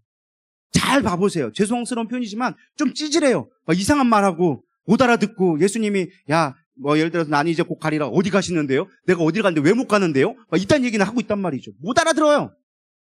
성경 잘 보세요. 뭐 저를 이상한 사람 이렇게 만드는데 성경을 좀 보시라니까. 제자들이 그런다니까 못 알아들어요. 야, 내가 좀 있으면 간다. 뭐 땅에 천국을 받게 신경. 이게 무슨 말인데 도대체 못 알아듣겠어요. 이렇게 얘기가 한단 말이에요. 딴소리만 하고 있어요. 3년만 동안 죽으라고 예수님 따라다녔는데 못 알아들었어요. 수없이 많은 기적과 어떤 놀라운 체험들을 경험했지만 그들은 무지했어요. 왜요? 인간적으로 진리를 보려고 하니까. 육신의 눈으로 예수님을 진리를 바라보려고 하니까 이해할 수가 없는 거예요. 우리도 마찬가지예요. 교회 다니지만 정작 성령의 권능을 받지 않으면 설교를 아무리 들어도 아무 의미가 없어요. 왜? 육적으로 맨날 바라보니까. 그러니까 맨날 이상한 소리 하고 시험 들고 서로 높아지겠다고 자리 싸움이나 하고 있게 되어지는 거예요. 예수님이 제자들이 그랬던 것처럼 우리도 똑같이 그러는 거예요. 뭐가 없으니까? 성령의 권능을 받지 않으니까. 교회에 아무리 오래 다녔어도 최고의 석학으로부터 성령을 배우고 아무리 영권에 있는 목회자에게 아무리 기적을 경험했다 할지라도 내 안에 성령의 권능이 임하지 아니하면 무의미하더라라는 것입니다. 그때는 그럴듯해 보일 수 있어. 아, 그럴 수도 있겠구나. 아, 신비하구나. 놀랍구나. 아, 그럴 수 있어. 하지만 정작 내가 위기 가운데 돌아오면 예수님이 십자가 앞에 서면 다 부인하게 되어진다니까요. 베드로도 예수님이 십자가 앞에서 부인했어요. 3번씩이나. 제자들 12제자 다 예수님 따라가게 죽겠다고 했지만 다 도망갔어요. 누가 남아 있었는데 뭐가 없으니까? 그들의 지식이 부족해서? 아니에요. 성령의 권능을 받지 못하니까요. 그러나 사도행전 가면 그들이 갑자기 돌변하기 시작합니다. 목숨 걸고 순교하기 시작하고 땅끝까지 이르러 복음의 증인이 되기 시작하고 아까 성전 미문에 나왔던 병력에게 예수의 이름으로 일어나 걸어라 하니까 걷는 역사가 나타나기 시작했어요. 그전에는 기적을 관찰하는, 기적을 조사하는, 기적을 파악하는 그런 구경꾼이었지만 이제 기적의 주인공이 되어져서 기적을 행하는 자가 되어졌다는 거예요. 뭐 때문에? 성령의 권능을 받게 되어지니까. 그들의 믿음이 없어서 그랬을까요? 아니, 믿음이 있었어요. 여러분 생각해보세요. 3년 반 동안 자신의 생업을 포기하고 따라다닐 정도였다니까요. 그물을 놓고 사람 남는 어부대장. 아, 얘가 따라갈게요. 여러분 직업 포기하고 지금 가가지고 기도원에서 뭐 3년 동안 있을 수 있을 것 같아요? 쉬운 일 아니에요. 그거 목숨 건 일이에요. 그들의 믿음이 없었냐? 아니에요. 그들은 예수님의 목숨을 걸겠다고 칼부림도 마다하지 않았던 자들이었어요. 열심을 가졌던 자들이었어요. 근데 십자가 앞에 부인할 수밖에 없었어요. 뭐가 없으니까? 성령의 권능을 받지 않으니까. 성령의 권능은 그런 거예요. 우리가 능력이라고 하니까 뭐 돈 나와라 뚝딱, 문제 해결되라 뚝딱, 이게 아니라 진짜 권능은 목숨 걸 수 있는 게 진짜예요. 그게 권능이라는 거예요. 주님의 명령 앞에 돌진할 수 있는 거. 그게 진짜 권능이라니까요. 사단이 아무리 우리를 밀가루를 공격해와도 너는 공격해라 까짓거 나는 넘어간다. 주님이 나를 지키시고 나를 보호하신다. 믿음으로 나아갈 수 있는 게 성령의 권능이라는 거예요. 육신의 눈으로 보면 성경은 참 재미없고 답이 안 나와요. 이해가 되지 않아요. 그러나 성령의 권능을 받고 성경을 보기 시작하면 역사가 달라지기 시작합니다. 왜? 말씀은 살아계신 하나님이니까. 하나님은 내 안에 역사하기 시작하는 거예요. 왜 성경을 보는데 뜨뜻미지근하고 별 감동도 없고 재미도 없고 그렇다. 좀 기도를 해보셔야 돼. 주님, 내 안에 성령의 권능이 있습니까? 없습니까? 심각하게 좀 질문을 해봐야 돼. 성경 보는 게 영 재미없다. 그러면 심각하게 고민해봐야 돼. 나는 예수를 믿어야 될까 말아야 될까? 성경을 보는 게 재미없으면 안 되는 거예요. 우리는 말씀으로 살아가는 사람들인데 말씀이 재미없으면 어떻게 살라는 거야? 우리는 말씀대로 살아가야 되리라 믿습니다. 여러분, 아무리 좋은 차가 있다 할지라도 키가 없으면 멋진 고철덩어리예요. 우리가 교회에 롤스로이스를 타고 페라리를 타고 막 파기니 등 뭐 상상을 초월하는 엄청난 고가의 교회가 되어준다 할지라도 그 안에 성령이 없으면 지금 교회가 얼마나 멋지게 되어졌습니까? 페라리 교회가 얼마나 많습니까? 롤스로이스 교회가 얼마나 많습니까? 화려한 교회들이 얼마나 많이 있냐라는 거예요. 근데 중요한 건 성령이 없어서 시동을 못 꺼내. 역사가 안 일어나기 시작하는. 그게 무슨 교회냐라는 거예요. 크기가 중요한 게 아니라 굴러가는 게 중요한 거예요. 믿으십니까? 티코도 잘 굴러가면 문제되지 않아요. 페라리, 롤스로이스 있으면 뭐예요? 안 굴러가면 그건 깡통이에요. 우리는 성령의 능력을 갖고 나가기를 축복합니다. 그게 바로 권능이라는 거예요. 움직일 파워, 힘을 가질 수 있는 게 무엇이냐? 성령의 권능이 우리 안에 역사되기 시작할 때 굴러갈 수 있는 힘이 되기 시작하는 거예요. 뭐 100km 달냐 200km 달냐 이건 중요치 않아. 중요한 건 굴러갈 수 있느냐가 중요하다는 거예요. 빠르고 느린 거는 주님이 결정하실 일이지 우리가 결정할 일이 아니야. 우리는 빨리 부흥했으면 좋겠어. 막 빨리 뭔가 됐으면 좋겠어. 근데 하나님은 기다려. 천천히 가. 왜? 빨리 가면 너 다쳐. 그러니까 지금은 이 정도로 가. 나중 되면 네가 마음껏 달릴 때가 올 테니까 지금은 기다려. 천천히 가. 믿으십니까? 저는 이 미스바기도 되기를 축복합니다. 지금 우리는 급해요. 막 빨리 부흥됐으면 좋겠고 막 됐으면 좋겠어요. 하나님은 기다려봐. 내가 세웠으니 너 반드시 되길 거야. 그러면 그게 권능이라는 거예요. 우리는 권능하니까 뿅뿅뿅 뭐 이런 거 마냥 데꼬라 짠 이거만 생각하는데 그게 아니라 진정한 권능은 하나님을 신뢰하는 믿음, 성령에 순종하는 것, 그게 무엇보다 중요하다라는 것입니다. 무엇보다 우리가 성령에 충만하려면 또 필요한 것 중에 하나가 영적인 눈을 가져야 된다라는 것입니다. 고린도서 2장 13절에 보면 우리가 이것을 말하거니와 사람의 지혜가 가르치는 말로 아니하고 오직 성령께서 가르치신 것으로 하니 영적인 일은 영적인 것으로 분별하느니라. 육에 속한 사람은 하나님의 성령의 일을 받지 아니하나니 이는 그것들에게 그에게는 어리석게 보이며 또 그는 그것들을 알 수도 없나니 그러한 일을 영적으로 분별되기 때문이라. 성령의 일은 영적인 일이에요. 그렇기 때문에 세상에 볼 때는 미련한 것처럼 보이고 어리석은 일처럼 보이지만 성령의 영적인 것은 영적으로 분별되어진다라는 것입니다. 똑같은 말을 해도 육적으로 해석되는 사람들은 나랑 상관없기 때문에 전혀 능력이 나타나지 않아요. 그러나 영적으로 깨어있는 자들은 말씀을 보고 기도함을 통하여져서 하나님의 말씀을 들을 때 능력이 나타나기 시작하는 거예요. 할렐루야. 그래서 여러분들이 영권을 갖기 위해서 가장 먼저 필요한 게 영적인 분별력과 영적인 시선을 갖게 해달라고 기도해야 돼요. 영적인 시선은 한마디로 얘기하면 하나님의 시선이에요. 우리는 인간의 밑에서 하나님을 바라보고 막 하나님 앞에 달라고 이거 해달라고 막 하고 우리 인간 눈으로 판단한단 말이에요. 근데 그게 아니라 위에서 보는 시선을 가져야 돼요. 하나님이 어떻게 우리를 판단하실까? 하나님은 우리를 어떻게 생각하실까? 하나님의 말씀을 주셨는데 이 말씀을 왜 이 말씀을 주셨을까? 하나님의 시선으로 보기 시작하면 보이기 시작하는 거예요. 그러면 해야 할 일과 하지 말아야 할 일이 분별되기 시작하고 영적인 일들이 분별되기 시작할 때 능력이 나오기 시작하는 거예요. 근데 우리는 늘 육적인 것으로 바라보고 하려고 하니까 분별되지 않아. 그러니까 뭘 해야 될지를 몰라. 그러니까 영적인 능력이 나타날 수가 없다라는 것입니다. 권능은 성령의 충만함으로부터 부여됩니다. 권능은 사단을 대적하는 것이고 음부의 권세로 하여금 이기지 못하게 만드는 거예요. 그래서 우리는 성령 충만해야 돼요. 무조건 성령 충만해야 되리라 믿습니다. 영적 전쟁이고 내 삶의 가장 중요한 문제다라는 사실을 인식할 때 영권이 생기기 시작하는 거예요. 근데 우리가 영적인 전쟁이 있다는 것을 생각하지 못하니까 세상에 보여지는 것들, 썩어질 것들에 마음이 빼앗겨져서 영적인 시선을 잊어버리는 거예요. 육적인 것으로만 바라보게 되어지는 거예요. 이해가 되시죠? 육적인 게 아니라 영적인 걸 바라볼 때, 그것이 내 인생에 무엇보다 중요한 것임을 깨달을 때 영적인 권세는 부여되기 시작하는 거예요. 그게 놀라운 비밀 중에 하나예요. 이렇게 놀라운 비밀을 가르쳐주기 쉽지 않은데, 그죠? 알아듣는 사람만 알아들을 거예요, 이거는. 제가 그냥 제 자랑을 한번 하고 졸릴 것 같아가지고 한번 한 거예요. 제 자랑하는 게 아니라 교만해서 그런 게 아니라 졸려고 하신 눈이 감기는 분이 계시길래 얘기 한번 한 겁니다. 어쨌든 중요한 건 권위와 권능을 받아야 된다라는 것이에요. 그럼 중요한 건 권위와 권능을 이제 우리가 삶 속에서 누려야 되잖아요. 어떻게 누릴 수 있는가? 잘 중요한 건 이거예요. 내게 관한 어떤 은택이 있는가? 은혜와 은택 차이를 아시죠? 모르시는 눈치인 것 같아서 알려줘야겠어요. 은혜는 쉽게 말하면 그냥 비예요. 하나님이 주시는 비예요. 이른 비와 늦은 비를 주시는 것 하나님의 은혜예요. 그건 내가 원하든 원하지 않든 하나님이 우리에게 부여주시는 거예요. 그건 은혜예요. 은택은 특정해서 주는 거예요. 내가 너를 구별하여 줘서 너에게 특별한 걸 줄게. 주님, 내가 지금 100만 원이 필요합니다. 그럼 갑자기 100만 원이 뚝 떨어지는 거예요.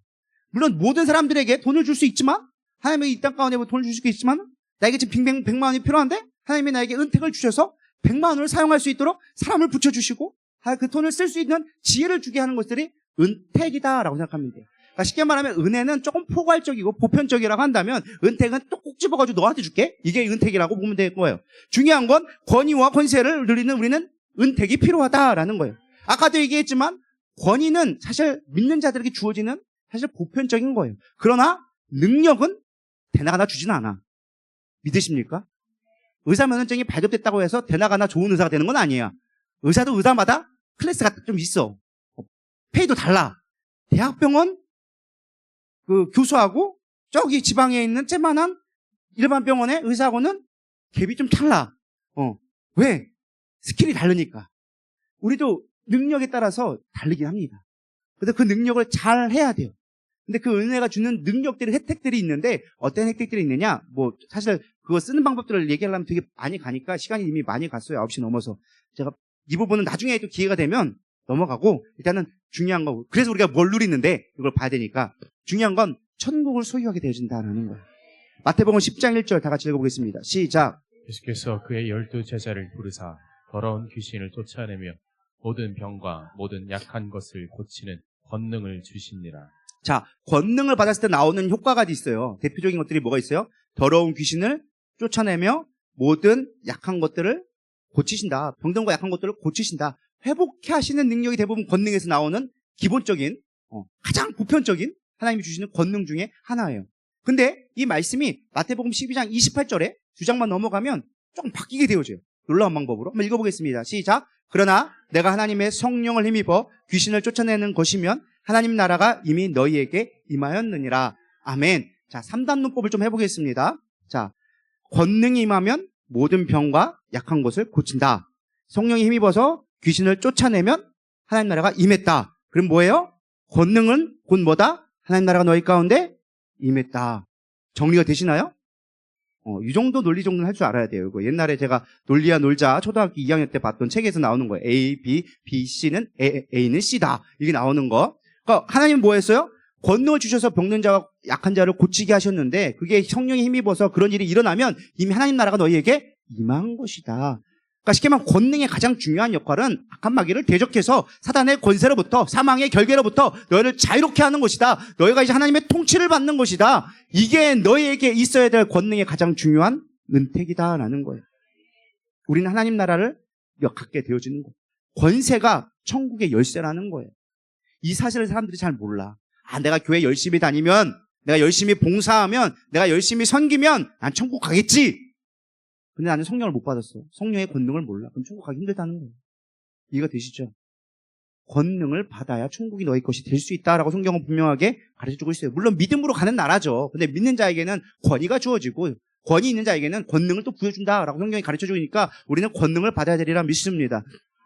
천국에 임했다는 것은 죽어서 천국 간다는 의미가 아니에요. 분명한 하나님의 통치가 내 삶 가운데 임하게 되어졌다라는 것을 말해주고 있습니다. 하나님의 통치의 의미가 무엇이냐? 이것만 하고 마치도록 하겠습니다. 첫 번째는 사단의 묶임에서 자유케 된다라는 것입니다. 마태복음 18장 18절에 얘기합니다. 진실로 너희에게 이르노니 무엇인지 너희가 땅에서 매면 하늘에서도 매일 것이요 무엇인지 땅에서 풀면 하늘에서도 풀리리라. 전 예전에 이 말씀을 보고 이 땅에서 구하면 하늘에서 열어주고 이 땅에서 안 되면 안 되는 거구나. 이런 간단하게 생각을 했는데요. 이 말씀을 자세히 묵상하면 이것이 우리의 영적인 상태라는 것을 보게 되어집니다. 여러분 이 말씀 잘 보셔야 돼요. 영적인 상태를 얘기하는 거예요. 우리의 영적인 상태가 이 땅에서 묶여져 있어. 사단에게 묶임 바 되어지면 하늘에서도 능력이 나타나지 않는다라는 거예요. 이 사실을 여러분 깨닫기가 얼마나 하나님의 은혜가 구하지 않으면 하나님의 은총이 아니면 이게 쉽지 않은 일인지 하나님의 지혜를 주셔서 딱 깨닫게 하셨다니까요. 이해가 되시나요? 우리가 이 땅에 매여 있어. 사단에 매여 있으니까 하늘에서도 매일 수밖에 없는 거예요. 근데 이 땅에서 풀리면 하늘에서도 풀려 하늘의 은사를 다 받게 되어진다는 거예요. 그러려면 우리가 이 땅에서 뭐 해야 돼요? 자유함을 얻어야 된다는 거예요. 권능을 사용해서 사단을 물리쳐야 하나님 나라가 임해야 그때부터 풀리기 시작하는 거예요. 하늘에서 풀리면 이 땅에서 묶을 자가 없다라니까요. 그게 하늘의 하나님의 영적인 축복의 통로라는 것입니다. 이 영적인 원리를 깨달아야 우리의 문제들이 해결되기 시작하는 거예요. 여러분 이 땅에 있는 모든 것이 하나님의 은혜인 걸 믿으십니까? 모든 것이 은혜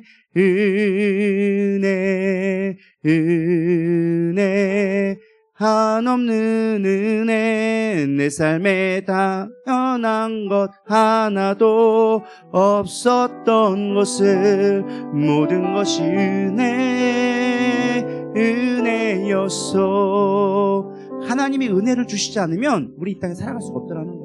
근데 우리는 하나님이 주신 은혜를 가벼이 여겨요. 하나님이 열어주시지 않으면 안 된다라는 사실을 망각해버려.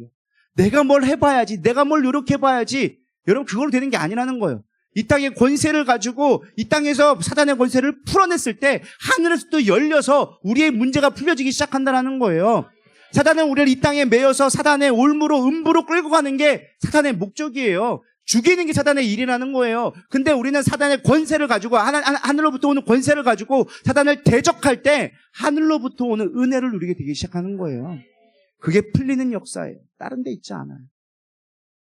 지금 돈 문제, 자식 문제, 건강 문제 뭐에 있는 거예요? 묶여 있는 거예요. 그게 꼭 사단이 아니라 할지라도 여러분 돈에 묶여 있는 거고 자식에게 묶여 있는 거고 영적인 묶임 가운데 있으니까 자유함이 없는 거예요. 하나님이 주시는 진정한 자유함에 있을 때 우리는 그 문제를 초월하게 되어지는 거예요. 이길 수 있는 힘이 생기기 시작하는 거예요. 그게 하늘로부터 오주는 은혜 가운데 부어지기 시작한다는 것입니다. 그게 바로 우리 가운데 누워지는 권위와 권능이 축복이 되어지는 거예요. 두 번째는 하나님의 공급하심이 필요하다라는 것입니다. 우리가 하나님 앞에 권능을 얻게 되어져 하나님의 공급하심을 경험하게 되어져요. 일평생 생존을 자신이 책임지려고 하면 너무 고단해. 그렇지 않나요? 우리는 눈 뜨면 시작해서 눈 감을 때까지 생존의 문제 앞에 놓여져 있습니다. 사람은 태어나면서부터 생존의 위기 가운데 있어요. 엄마 뱃속에 태어나는 순간 응애하죠. 왜 그래요? 살아남기 위한 몸부림이잖아요. 그렇지 않나요? 탯줄을 붙잡고 있으면서 응애 이거 넣으면 죽을 거야 하면서 그러면서 울기 시작해가지고 죽을 때까지 두 손 꼭 붙이고 가잖아요. 통장 붙들고 가리라 막 이러면서. 할렐루야. 죄 이전의 생존은요, 하나님이 우리가 죄악 가운데 있을 수밖에 없어요. 그러나 하나님이 책임져 주실 때 이 땅에 진정한 자유가 있습니다. 범죄 이후에 아담과 하와는요, 땅을 일구어야 하는 노동의 대가로 생존을 이어가야만 했어요. 그러니까 죄가 이 땅 가운데 이미 만연했기 때문에 우리는 죄인된 상태로 있기 때문에 우리는 노동의 대가로 살아갈 수밖에 없는 굴레 속에 있다는 거예요. 근데 하나님께서 출애굽하면서 그들을 구원해내면서 주신 가장 놀라운 축복이 무엇이냐? 니들 노동하지 말고 내가 주는 걸로서 먹고 살아라는 거였어요. 출애굽을 했습니다. 200만이나 넘는 사람들이 매일 40년 동안 하나님은 먹이셨어요. 그럼 생각이나 해보셨어요? 그냥 하나님은 만나 주셨겠거니 만나 두 글자니까 되게 쉽게 생각하지만 여러분 우리 한 끼 먹는 거 여기 100명 먹는 것도 죽을 똥을 싸야 돼요. 그죠? 안 그래요? 밥순위 해보세요. 그거 쉬운 일 아니에요. 세상에서 제일 어려운 중에 나는 식당이 얼마나 힘든 일인지를 제가 해보니까 알겠더라고요. 엄청 힘들어요. 그거를 200만 명이나 먹여야 돼. 그것도 하루 이틀이 아니야. 40년 동안 먹여야 돼. 이거는 할 수 있는 일이 아니라는 거예요. 근데 하나님은 그들을 일부러 광야로 보냈어. 좋은 길 얼마나 많은데, 편안한 길 얼마나 많은데 굳이 광야를 하나님이 왜 보내셨을까? 왜 굳이 광야일까? 아무것도 없는데? 그 이유는 딱 하나예요. 주님이 그들에게 한 가지를 가르쳐주기 원했어요. 너희들 먹고 사는 문제로 애굽에서 고민했지? 근데 내가 너희들 책임져 줄게. 근데 끊임없이 이스라엘 백성 뭘 고민했어요? 야, 애굽에 갔더니 고기가 있고 메추라기가 있고 거기에 마늘과 파와 양파와 뭐가 죽들이 있는데 왜 우린 이게 못 먹게 하느냐? 차라리 애굽 가서 죽게 만들지 왜 여기서 죽게 만드냐? 아주 난리가 났어요. 하나님이 딱 한 가지 마지막에 모세를 통해서 주신 말씀이 무엇이냐? 내가 너희를 시험해서 나를 믿는가 보려고. 내가 너를 책임지는 걸 믿으라는 거였어요. 그럴 때 너희 가운데 문제가 해결되어진다는 거였어요. 하나님 참 지혜로운 게 뭐냐면 전 이 하나님의 놀라운 방법에 하나님의 지혜를 가만히 묵상하다가 깨달은 게 있어요. 사람은요, 공급받는 것에 순종하게 되어져 있거든요. 하나님이 이스라엘 백성이 그들의 그 교만함을 꺾기 위해서 광야로 일부러 넣어가지고 그들을 먹이기 시작하는 거예요. 여러분, 개를 훈련시키기 가장 좋은 방법이 뭔지 아세요? 아니, 굶기면 얘가 싸나워지죠. 호돌이라고 친해지는 방법은 딱 어렵지 않아요. 호돌이한테 밥 주기 시작하면 호돌이랑 친해져요. 그래요. 틀려요. 맞아요. 집사님? 맞다니까요. 호돌이한테 맨날 먹을 거 줘봐요. 간식 주고 먹을 거 주고 하면요. 다른 사람은 다 짖어도 그 사람은 절대 안 짖어요. 개를 훈련시키기 가장 좋은 방법은 먹을 거 주면 돼. 그러면 되게 순종적이 되어져요. 제가 가만히 묵상하니까 좀 표현이 그렇긴 한데 우리가 하나님 앞에 가장 잘 순종할 수 있는 방법은 무엇이냐? 하나님으로부터 오는 것을 공급받으면 잘 순종하게 되어져 있습니다. 근데 우리가 하나님으로부터 오는 공급받음이 아니라 세상으로부터 오는 것들로부터 먹기 시작하면 하나님 앞에 불순종하기 시작해. 대들기 시작해. 호돌이가 그렇단 말이죠. 밥을 주는 자에게는 순종적이지만 밥을 주지 않는 자에게는 지 맘대로 한단 말이죠. 옛날부터 도둑들이 부잣집 털려면 가장 먼저 하는 게 개밥 주는 거래요. 왜? 개가 밤에 들어가면 개가 지도된단 말이에요.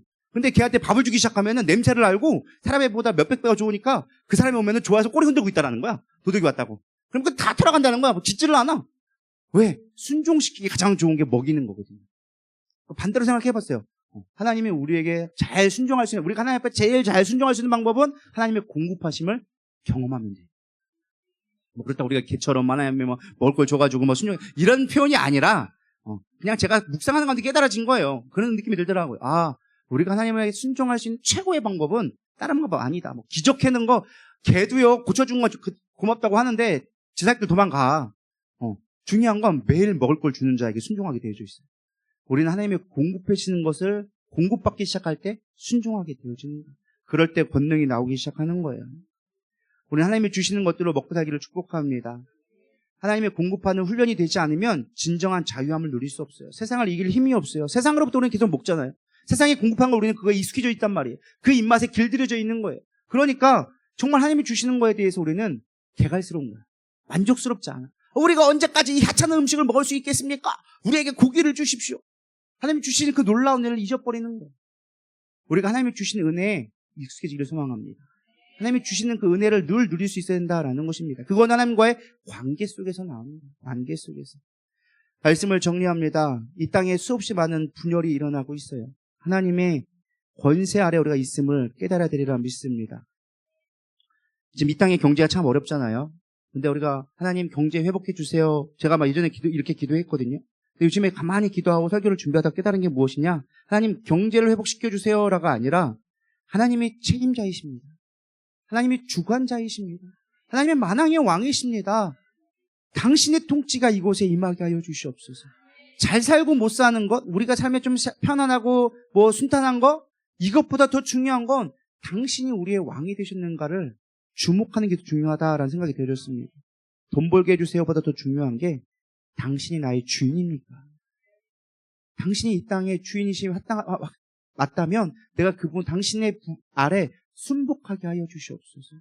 굴복할 수 있는 지혜를 허락하여 주시옵소서. 이게 우리들이 구해야 될 기도 제목이 아닐까라는 생각을 해보게 되어졌습니다. 마지막 마태복음 6장 25절 제가 너무나 좋아하는 말씀인데요. 우리 한번 같이 읽어보고 우리 기도로 넘어가도록 하겠습니다. 다시 읽어보겠습니다. 시작. 그러므로 내가 너희에게 이르노니 목숨을 위하여 무엇을 먹을까 무엇을 마실까 몸을 위하여 무엇을 입을까 염려하지 말라. 목숨이 음식보다 중하지 아니하며 몸의 의복보다 중하지 아니하냐. 공중의 새를 보라. 심지도 않고 거두지도 않고 창고에 모아들이지도 아니하되 너희 하늘 아버지께서 기르시나니 너희는 이것들보다 귀하지 아니하냐. 너희 중에 누가 염려함으로 그 키를 한 자라도 더할 수 있겠느냐. 또 너희가 어찌 의복을 위하여 염려하느냐. 들의 백합화가 어떻게 자라는가 생각하여 보라. 수고도 아니하고 길쌈도 아니하느니라. 그러나 내가 너희에게 말하노니 솔로몬의 모든 영광으로도 입은 것이 이 꽃 하나만 갖지 못하였느니라. 오늘 있다가 내일 아궁이에 던져지는 들풀도 하나님이 이렇게 입히시거든 하물며 너희일까 보냐. 믿음이 작은 자들아, 그러므로 염려하여 이기를 무엇을 먹을까 무엇을 마실까 무엇을 입을까 하지 말라. 이는 다 이방인들이 구하는 것이라. 너희 하늘 아버지께서 이 모든 것이 너희에게 있어야 할 줄을 아시느니라. 그런즉 너희는 먼저 그의 나라와 그의 의를 구하라. 그러면 이 모든 것을 너희에게 더하시리라. 그러므로 내일을 위하여 염려하지 말라. 내일 일은 내일로 염려할 것이요 한날의 괴로움은 그날로 족하니라. 아멘. 우린 하나님의 자녀예요. 자녀에게는 하나님이 책임져 주세요. 공급해 주시고 인도하시고 보호해 주세요. 그리고 왕자에게는 왕의 권한을 부여해 줬어요. 이 땅을 다스릴 권세를 주셨어요. 근데 우리는 그 권세를 사용하지 아니하고 능력을 사용하지 아니함으로 말미암아 세상에 주는 것에 길들여져서 세상에 꼬리치며 나에게 더 달라고 나에게 왜 주지 않느냐고 우린 세상을 향하여서 돈 내밀고 있는 거예요. 나 도와주시면 안 됩니까? 나 도와주면 안 되니? 세상은 나 좀 어떻게 불쌍히 봐주면 안 되겠니? 그럼 세상은 우리를 도와주지 않아요. 세상은 힘의 논리 가운데 있어요. 약한 자들은 보내줄 수밖에 없어요. 그게 세상의 논리예요. 우린 영권을 가지고 살아가야 돼요. 하나님의 권세를 갖고 살아가야 돼요. 주님, 내게 하나님의 자녀되는 권세가 있사오며 내게 능력이 있어서 사실 왕자는 힘이 없을 수 있어요. 근데 그 말에 권세가 있는 거예요. 믿으십니까? 나는 능력이 없는데요. 괜찮아요. 믿음으로 선포하세요. 나는 하나님의 자녀다. 나는 믿음으로 선포한다. 나의 문제는 떠나갈지어다. 나를 올가매고 있는 악한 영들은 떠나갈지어다. 나는 하나님의 교회를 세우기에 선택받은 자다. 나는 능력의 사람이다. 선포하고 나갈 때 문제가 풀려지기 시작하는 거예요. 땅에서 묶이면 하늘에서도 묶일 것이요 땅에서 풀리면 하늘에서도 풀릴 것이니라. 아멘. 여러분, 이 땅에서 풀려지는 역사가 있기를 축복합니다. 마귀를 대적하며 물리치십시오. 낭망하고 두렵게 만들고 염려하게 만들고 짜증나게 만들고 낭망하게 만든 그 모든 것들을 대적하십시오. 너희는 마귀를 대적하라. 그리하면 마귀가 떠나가리라.